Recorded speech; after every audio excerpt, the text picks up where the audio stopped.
Good evening, and welcome to the Democracy Series, hosted by the University of Chicago Center for Effective Government, the University of Chicago Center on Democracy, and the Seminary Co-op. My name is Sadia Sindhu, and I'm the Executive Director for the Center for Effective Government, housed at the Harris School of Public Policy. At the Center for Effective Government, we bring together scholars and practitioners to host robust discussions and generate ideas about how we can strengthen our democratic institutions in the service of a more effective government. In this second installment of this book series, we're talking to author Spencer Ackerman about his new book, Reign of Terror: How the 9/11 Era Destabilized America and Produced Trump. You'll have the opportunity today to hear Spencer speak about various aspects of his book, and we'll save about 15 minutes at the end for audience questions. Please feel free to use our Zoom Q&A function if you have any questions for him. Tonight's conversation will be recorded, and we will be sharing it on Twitter at UChicagoCEG. If you enjoyed the conversation today, I encourage you to attend our next Democracy Series event on December 14th, where we will continue to explore the state of democracy. Now, without further ado, I'm pleased to introduce tonight's author, Spencer Ackerman. Spencer has been a national security correspondent for outlets like The New Republic, Wired, The Guardian, and currently The Daily Beast for nearly the entire war on terror. He has reported from the front lines of Afghanistan, Iraq, and Guantanamo Bay. He shared in the 2014 Pulitzer Prize for Public Service Journalism for Edward Snowden's NSA leaks to The Guardian, a series of stories that also yielded him other awards, including the Scripps Howard Foundation's 2014 Roy W. Howard Award for Public Service Reporting. Ackerman's Wired series on Islamophobic counterterrorism training at the FBI won the 2012 Online National Magazine Award for reporting. He's the publisher of the Forever Wars newsletter on Substack, where he tracks the ongoing course for the war on terror. And finally, I'm thrilled to turn it over to our moderator, the director for the Center for Effective Government, Professor William Howell. In addition to Will's role as CEG's director, he's a Sidney Stein Professor of American Politics at the University of Chicago, with appointments at the Harris School of Public Policy, the College, and the Political Science Department, where he currently serves as chair. He's also a member of the Academy of Arts and Sciences and a host of Not Another Politics podcast. Will is an expert on the separation of powers and American political institutions. Will, I'll turn it over to you for what I know will be a super exciting conversation. Thanks, Sadia. And what a delight to be in conversation with Spencer Ackerman. Spencer, look, journalists, sometimes they write breezy, sensationalist pieces about popular events in politics, and sometimes they dig deep and they think long and hard about profound issues of our time. And you've written a book that clearly is in the latter camp, as so much of your reporting has been over the course of your career. And so it's a real delight to be in conversation with you and to reflect a bit on, here it is, Reign of Terror: How the 9/11 Era Destabilized America and Produced Trump. What we're going to do is you and I will talk for 30, 40 minutes, and then we will open it up for questions. Encourage people who are watching to type in their questions as we go, and we will be sure to turn to them. And I think maybe a place to start is where you start with the book, which is interesting because you say how the 9/11 era destabilized America and produced Trump. The 9/11 era doesn't, in your telling, actually begin with September 11th. You start the book off with the Oklahoma City bombing in the 1990s. And could you tell us a little bit about why you do that? Well, Will, thank you very much. Thank you to UChicago, to Sadia, to the team that's made tonight's conversation possible, Alexis and Dion. I am a native New Yorker, but I have a lot of love for Chicago. I started the book with the Oklahoma City bombing precisely because I wanted to, in an arresting way, a narrative way, make a point about what is and what is not considered terrorism in the United States. We can see the war on terror after the 9/11 era most clear by looking at whose terrorism it doesn't apply to. And another reason I wanted to start, really a related reason, I should say, that I wanted to start with Oklahoma City is that I wanted to start my book with a journalistic cliche where the journalist kind of zoologically takes a titillated reader through this world of militant cosplay and religiously sanctified violence. Only to make the point that I'm making here, it's important to see that white people do this as well. I wanted to show how the United States' oldest, most resilient form of terrorism is white terrorism, is terrorism that takes as its springboard, as the roots of both its critique, its grievance, and its sense of the future, this sense of an America lost and betrayed by decadent and non-white interests. Interests that, while to you and I and everyone else who can look at the situation whose brain isn't broken, are ultimately served above all other interests in the American racial caste, but nevertheless, this fanatical current, which we'll see again toward the end of the book and throughout the book, as we see it throughout American history, sees it much, much differently. And we need, when understanding the war on terror, to look at whose terror doesn't apply in order to see how structurally racist this entire enterprise after 9/11 is from the start. So this is not about telling the story of the emergence of the security state from Oklahoma City. What you're saying is that this is about getting clarity about what does subsequently emerge in the aftermath of 9/11 and what's at stake, and the ways that race and racism is infused with the project of the security state going forward. Do I hear you right? Yeah, that's right. That, we do this on, some levels by looking at deliberate government policies in response, and in other ways by looking at cultural and media reception. So, for instance, it was entirely uncontroversial to put Timothy McVeigh on trial. No one said that this would represent a terrorist celebrating his moment of triumph and preaching propaganda from the witness stand.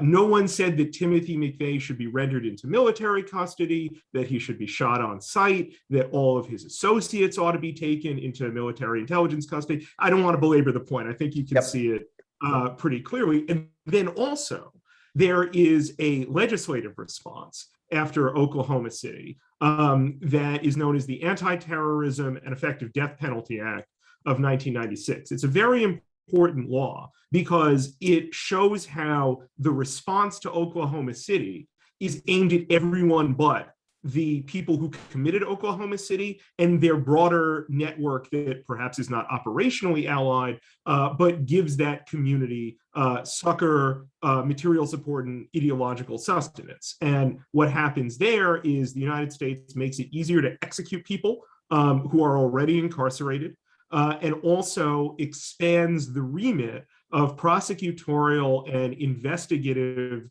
law enforcement and intelligence power for something called material support for terrorism. That's providing, money, that's providing materiel, that's facilitating travel and so forth for terrorist organizations. But only those terrorist organizations that are foreign, not those in the United States. That together shows really arrestingly, I came to believe, how when terrorism is white, the rules that we place on terrorism that is not white look entirely different.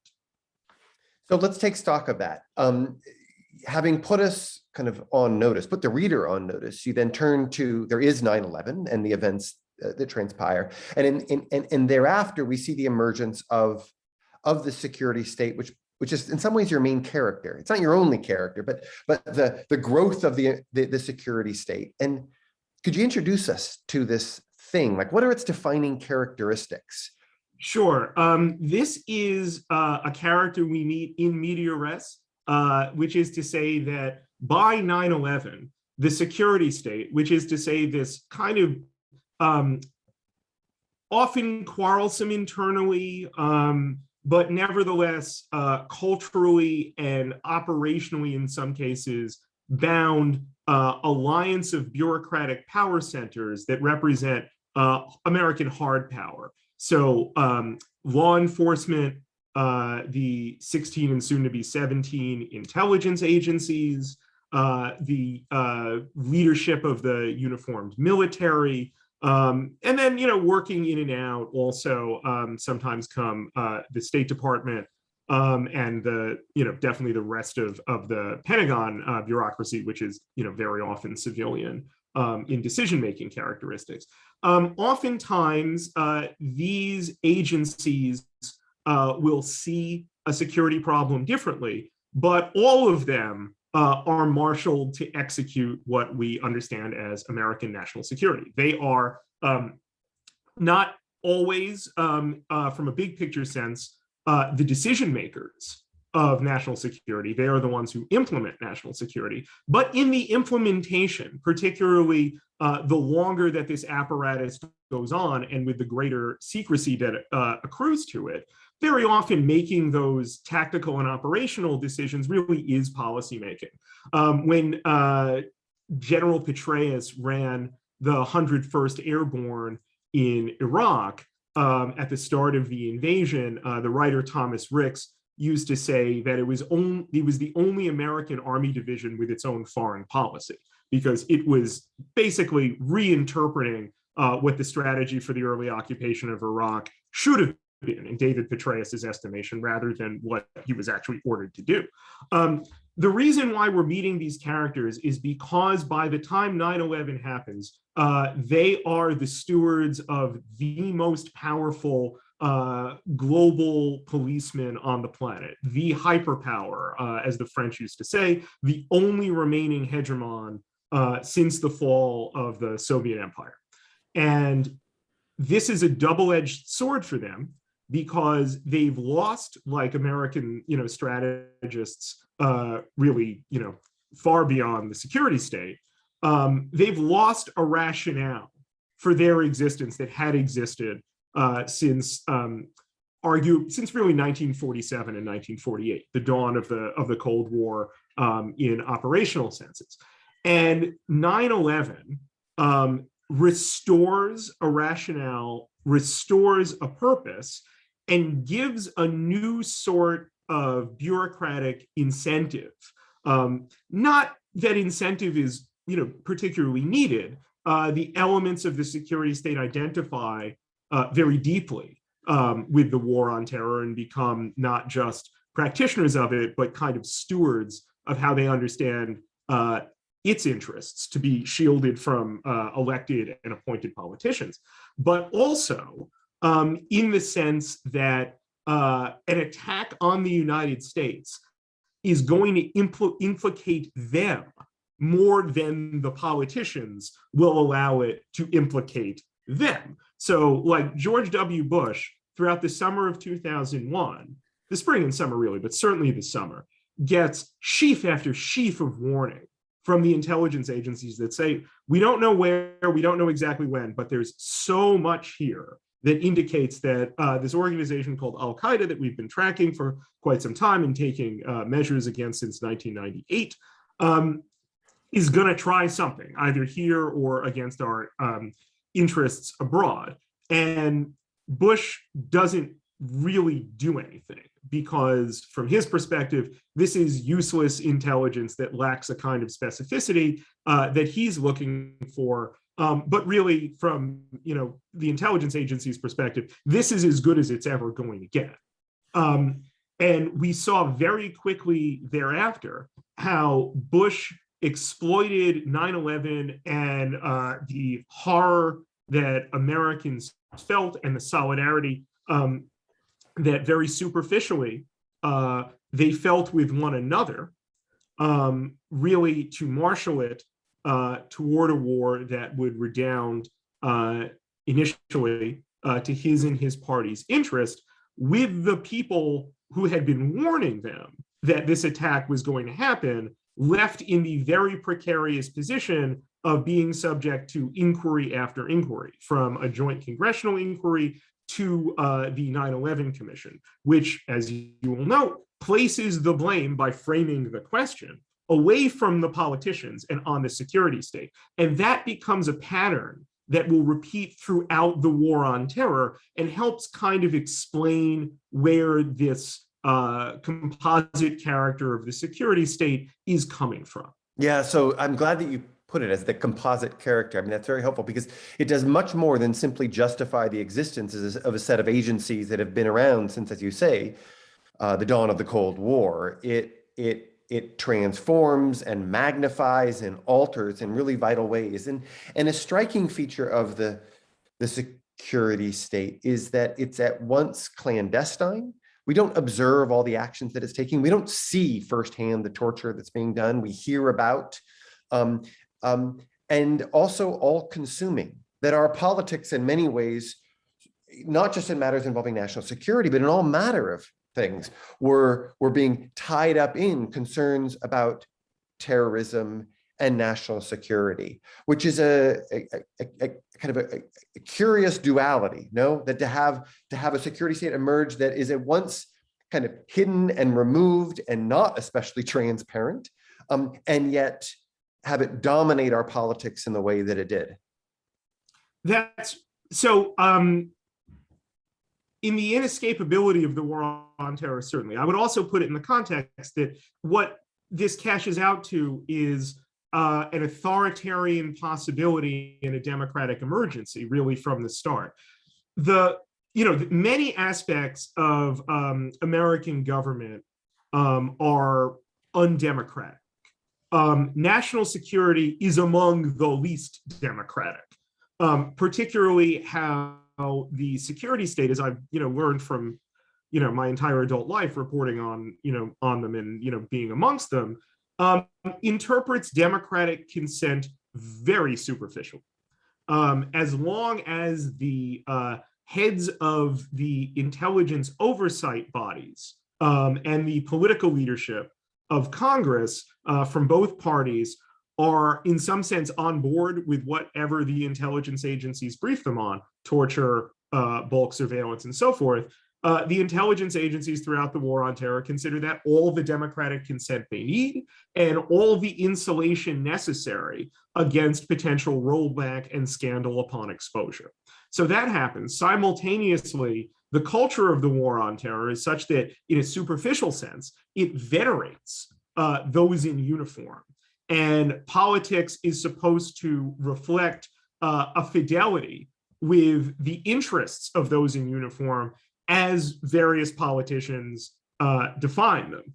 And that valorization of people in uniform in the security services, particularly the military, after 9/11 is very conditional. And it turns out to be conditional upon support for the enterprise. When you start seeing people with deep experience who are part of the security services, who become dissenters, who become whistleblowers, who try and stop its operations or expose their operations, those people become the subjects of quite great public, media, and political disrespect, including, in some cases, justified physical abuse, like on Chelsea Manning, for instance.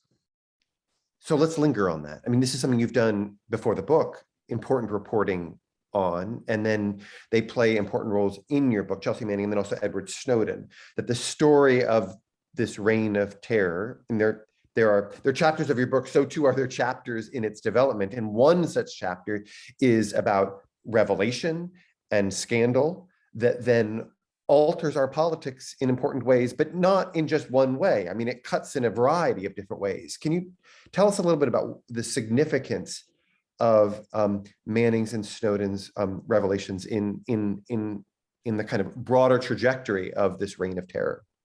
Well, so one of the things that comes out from, let's back up for a second and talk about what in fact they did, just in case people are not in fact aware.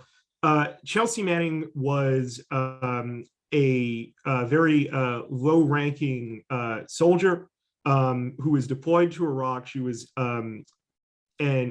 she was an enlisted person, but she was given an intelligence specialty, as happens. And she was there to provide analysis. This gave her access to secret data networks that the military maintains that showed a kind of day-to-day log of what the war really was like, how brutal it was, how unlikely it was that anyone who kills a civilian is going to have any kind of reprisal, or that slain person is going to see any form of justice. She ends up leaking that material, as well as a trove of diplomatic cables, many of which show how diplomatically the war on terror operates transactionally overseas. Edward Snowden leaks the fullest portrait we could have in the 21st century of how mass surveillance of the internet works, how the NSA conducts it, who's part of it, who gets access to that material, and as well how people within that enterprise understand it to operate. The point of emphasizing their whistleblowing is primarily to show how the apparatus of secrecy generates its own antibodies, how ultimately, when all of this material exists only in secret with no genuine democratic accountability, people who access it, certainly a minority of them, but we clearly see it's not in zero, are going to feel like they can't live with this. We're seeing this right now with the whistleblower Daniel Hale, who was recently sentenced to about 4 years in prison for leaking material that showed the reality of drone strikes from the inside. The war on terror from the start is a doorway to just a ton of very ugly, racist, nativist, and violent American history. When that doorway opens, not only does that history find renewed purpose in a patriotic emergency to take power, but to do so in ways that reshapes the relationship between the citizen and the state. Among the things that occurred as a result of that was the security state in each of its different particulars, whether the FBI, the NSA, the military, the CIA, they share an unleashing of what the prior regime of laws around their operations, whether those concern surveillance, whether they concern torture, or whether they even concerned assassination, in such a way that they no longer applied. In a post 9/11 era, and we weren't supposed to know the details of that. We were supposed to trust that it was being used wisely.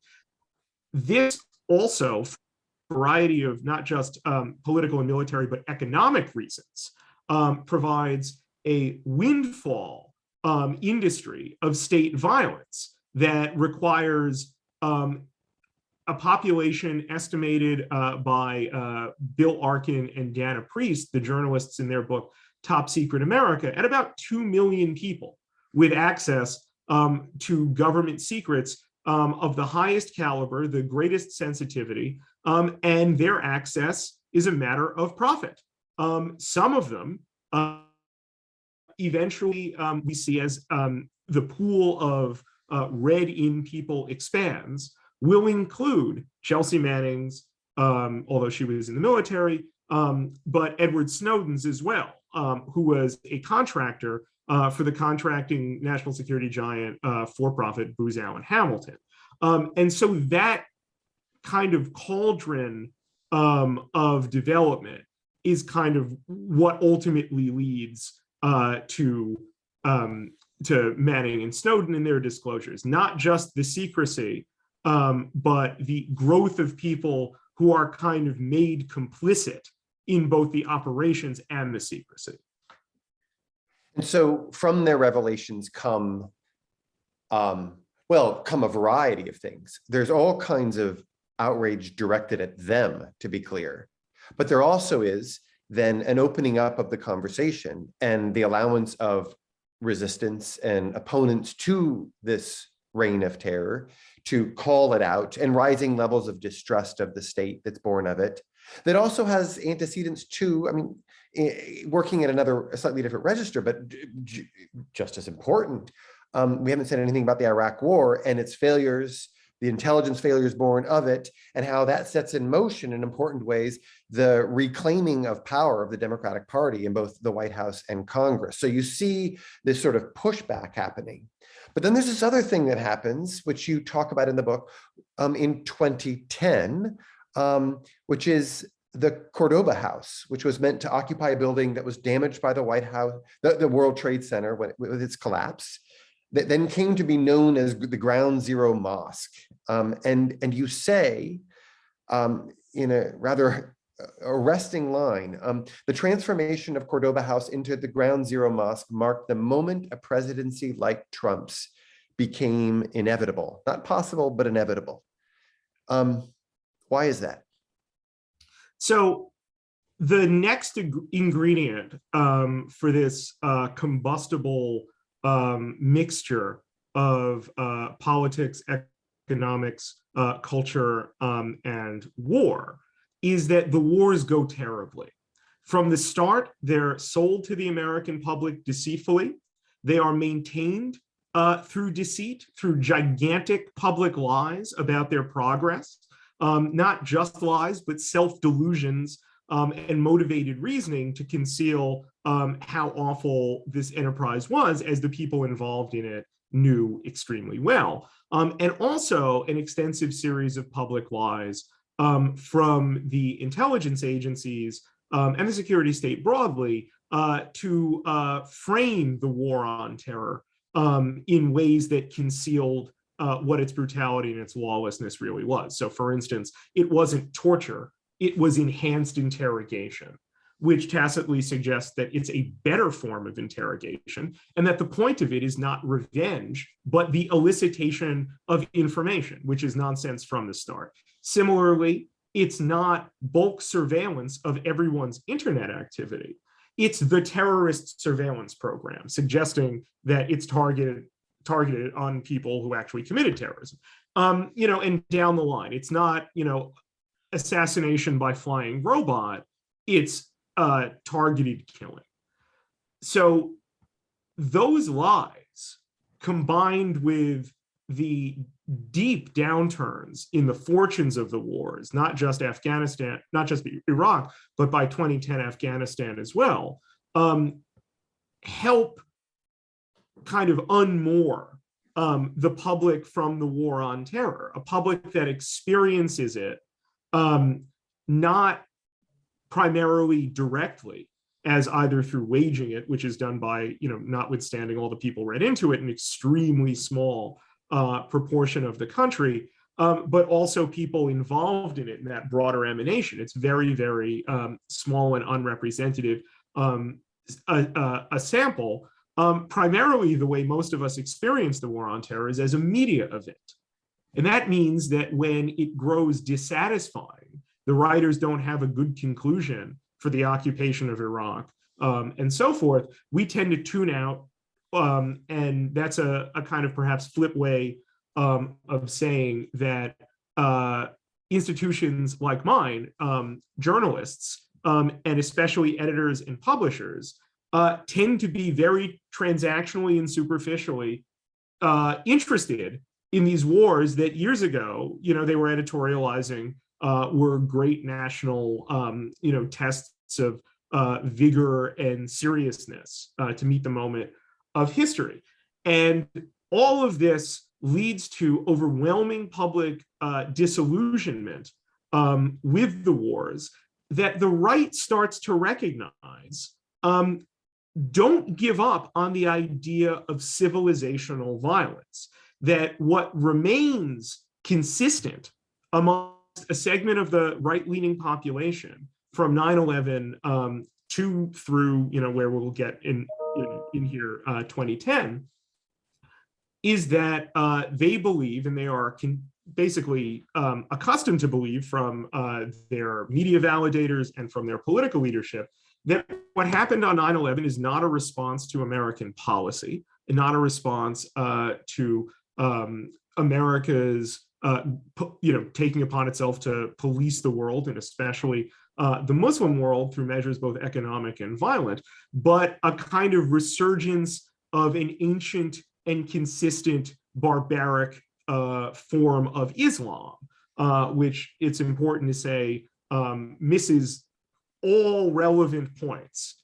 about what happened on 9/11 and about this contemporary past 40 years era of jihad. I commend a new book by the scholar Suzanne Schneider about, I forget, I don't have it right in front of me, but it's a tremendous book about how basically jihad reflects a crisis in modern liberalism, as well as it does within elements of Islamic political culture. Anyhow, that means that the applications of violence that are so unsatisfying abroad because of the ways they expose not American strength, but American weakness, can find different forms of outlet closer to home, where they can be marshaled to limit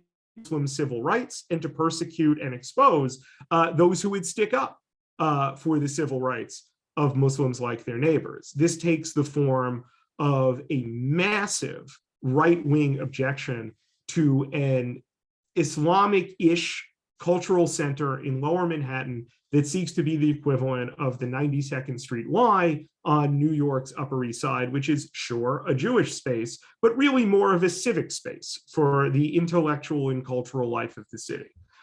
This becomes construed, deliberately misconstrued and exploited as something called the Ground Zero Mosque or the Victory Mosque. It becomes a nonstop cause celeb in right-wing media, the substance of very scary demonstrations. Around the 9th anniversary of 9/11, there was a man who was stabbed driving a cab by someone who was attending those demonstrations, who took, understandably, the message he was receiving that Islam was declaring victory over the United States on 9/11 seriously. And that message even involved Donald Trump, who, as you know, those of us who are New Yorkers of a certain age remember very well, has never found a racist moment in his time in New York City public life that he didn't seek to exploit. And here he tried to do a kind of shakedown letter at a time when he was, seeking to elevate his political profile on the right, that said the ground zero, he would buy out a stake in the property at cost. You wouldn't get a good deal, but all this could be behind you. Now go somewhere else.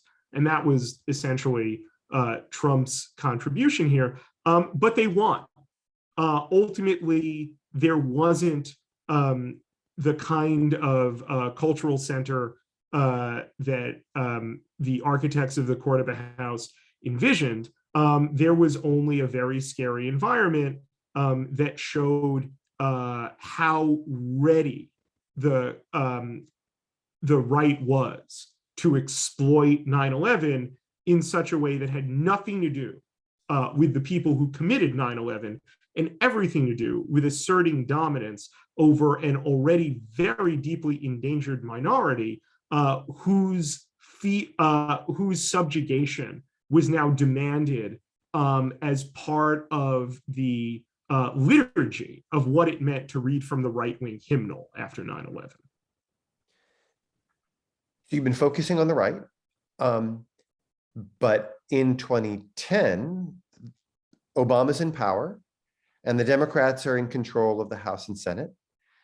And in your telling of this history, the Democrats don't get off scot-free. This is not a straight partisan story wherein there are kind of principled champions of true American values and those who would use the events surrounding 9/11 to perpetrate all kinds of harms. You've got plenty of criticisms to level against the Obama administration in particular. And I wonder if you might take a bit of time to characterize how we ought to think about democratic involvement, complicity in this reign of terror. Yes, we should think of it as complicity. We should think of it not as a scary, marauding Republican Party brought to heel by a valiant Democratic Party, but a marauding Republican Party and a Democratic Party that wants desperately to avoid fighting off that marauding Republican Party. Liberalism returned to its posture from the Cold War, which is to construct the apparatus and kind of responsible, as they would see it, quasi-legal, but they would see it as legal, best practices for the technocratic management of the institution of savagery that the War on Terror represents. The third chapter of my book, which begins the story of democratic behavior in the War on Terror, is titled Liberal Complicity in the War on Terror. And that is the story that I trace throughout. The ways in which liberalism, out of both fear and interest and patriotism, reconciled itself to the War on Terror instead of fighting against it. And we see this in the way that Barack Obama is an abolitionist of the War on Terror only when it comes to the occupation of Iraq and CIA torture in the black sites. Everything else he tries to wrap within a kind of belt of lawyering, so it makes sort of more, as he and his team will describe it, of a sustainable enterprise. Now, people who think the War on Terror is primarily something to be judged by the, according to the estimates of the Costs of War Project at Brown University, 939,000 people that it's killed and the tens of millions of refugees that it's generated, and the extreme damage to American democracy that it cultivates and exacerbates, maybe won't want a sustainable war on terror. Maybe instead they will see that war on terror is as bad as creating the war on terror. And that's the story of the Democratic Party, not just in the days after 9/11, but in, as the evidence increasingly mounts, the Biden administration right now, which has as its its senior security officials very familiar figures from throughout the War on Terror, whether political or from the security state. Your endpoint in the book is Trump himself, and he doesn't just sort of bookend the tale. Your argument is that these events that you've been describing here and that are laid out in vivid detail and are painstakingly documented in the book produced Trump, right? It's that they laid the groundwork for Trump himself to rise to power. And could you give us like how does that work? What is it that Trump does? What is it that he taps into that leads to his rise to power in this tale that you've been giving us? Yeah, so I don't want for a second to suggest that the War on Terror is the only thing that allows Trump's ascension to the presidency and the movement that he commands.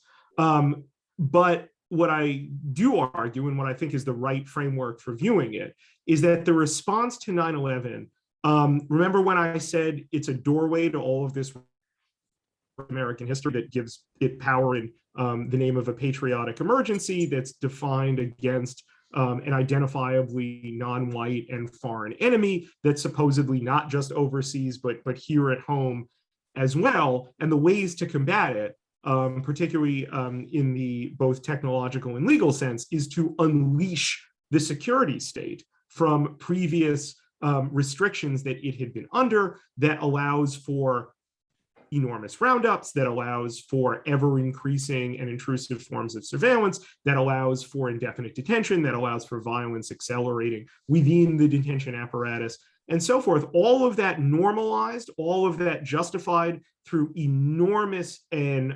respectable lies and self-deceptions.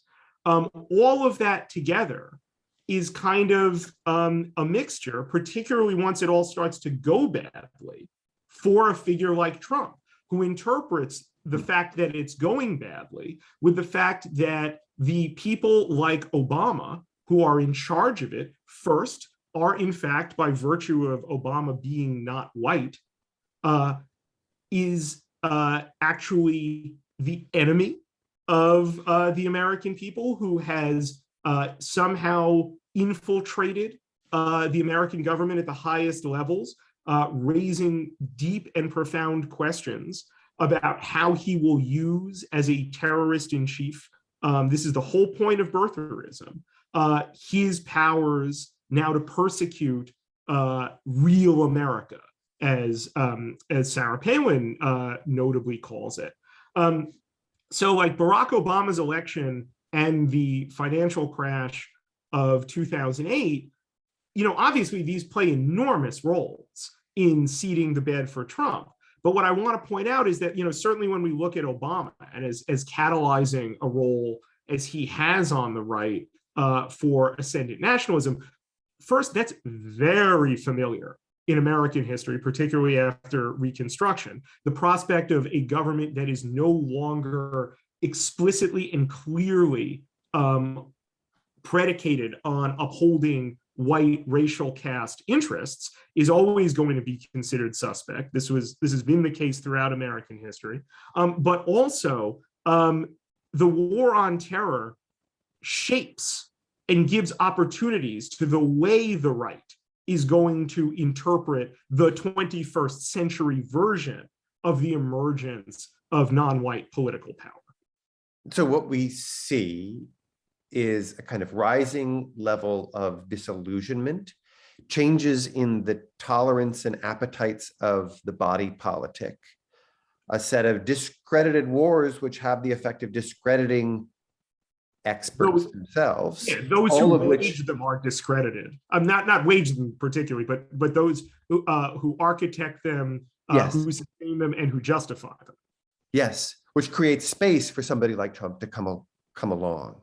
I'm going to turn to the questions. We're getting a bunch from the audience, which is terrific. I want to ask one last question, though, of you, which is, here, a critic of your take, I think, would say something roughly along the following lines, which is that in the aftermath, what 9/11 revealed was a genuine threat, a very real threat that our country had inadequately attended to, and that all the talk in the weeks and months in the aftermath of 9/11 was not whether a subsequent attack was going to happen. It was when and where and at what astronomical cost.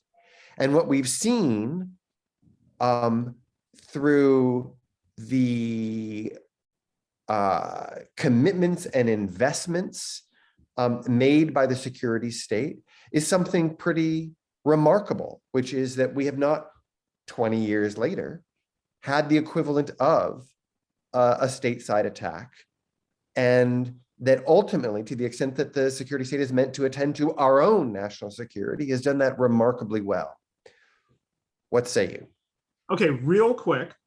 That is an excellent recapitulation of not only the objections to my analysis, but also the kind of regnant view of the post 9/11 era from the elite perspective. What it elides every important question. Yes, 9/11 really was a genuine threat. It was every bit as bad. I'm a New Yorker. I'm a native New Yorker. No one ever has to tell me that. Why did 9/11 happen? 9/11 happened because the United States took it upon itself to police the Muslim world in violent ways, both in terms of the direct application of military force and the application of indirect power, such as, but nevertheless deeply influential power, such as economic sanctions and the sponsorship of repressive political regimes. The American response to 9/11 is to make all of that worse, to accelerate all of that, to add onto it an apparatus of occupation, of torture, of surveillance, of public disrespect for people, not just people who practice Islam in Islamic majority countries, but also in the United States as well. And in fact, 9/11 is not a representative act in the history of terrorism, which is precisely why it is so spectacular. What happens instead is there is terrorism all throughout the 9/11 era stateside, but we don't define it as terrorism because primarily it's done by white people. What the war on terror actually yields is making the problem of jihadism orders of magnitude worse, with the creation as the direct result of the unprompted war of aggression in Iraq of the Islamic State. And all of a sudden, as the result of that, as many as 6 million people are placed under the rule of the Islamic State for 5 or 6 years. Don't think for a moment there will not be a successor to the Islamic State, because the wreckage that America has caused is nowhere near over. What I'm saying is these threats remain. They are in fact genuine, but they're genuine because the United States perpetuates them. They're genuine because the United States keeps making it worse by continuing with its frankly violent, hegemonic imperial ambitions and structures. What ought to be done here is the abolition of this enterprise that will actually make Americans safe, because it will make people less inclined to attack the United States. That has never been considered respectable analysis by politicians, journalists, or intellectuals since the war on terror began. Okay, we've got a number of questions that are speaking precisely to this point. So let me read one of them, and you can elaborate on it.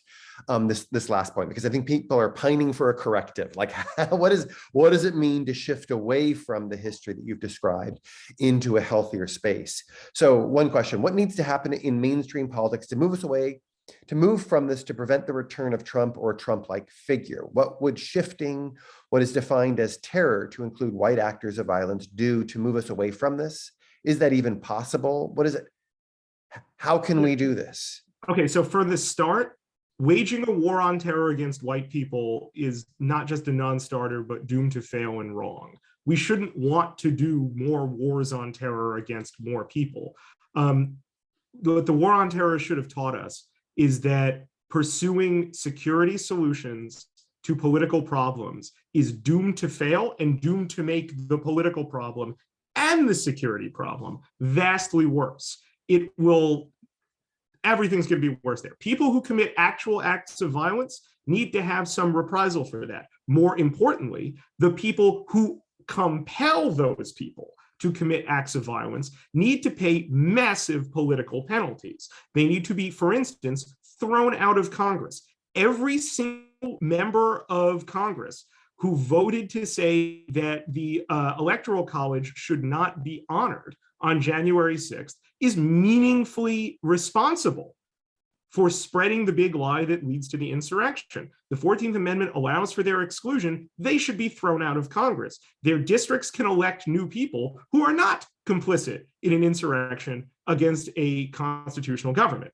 Beyond that, the way you actually stop this state of affairs is the way that Americans have stopped this kind of state of affairs throughout their history. They organize themselves and they force their political leaders into binary choices between things like the maintenance of the war on terror and the maintenance of their political power. It should not be respectable to support the war on terror. It should be the position of a mobilized public to demand the total abolition of the war on terror. All of the authorities and tools that arose since 9/11 need to be broken before we see a recurrence of what happened on the streets of 2020, where an administration like Trump's, and it won't just be Trump, and it won't just be a Republican administration, uses the tools of the war on terror, from drone surveillance over 15 cities to mass surveillance through tactical stingray devices that imitate cell towers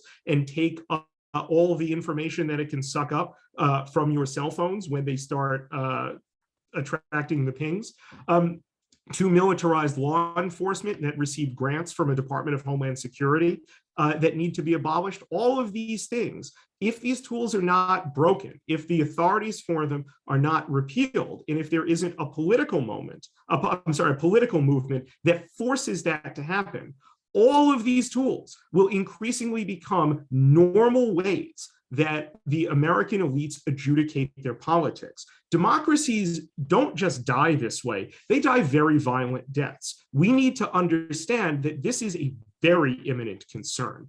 There has been no meaningful reprisal for those who committed the acts of January 6th. That means there will be another January 6th by people who will have learned lessons from the ways in which it did not fail. That may not be violent. It may be like the John Eastman memo, where democracy just gets increasingly eroded, and then those who resist that are given the sword. That sword is shaped by the war on terror. I mean, that sword is the war on terror. Right. I mean, you've been pointing to the January 6th insurrection. There's a longer history that you document in this book that calls out for a kind of accountability as well.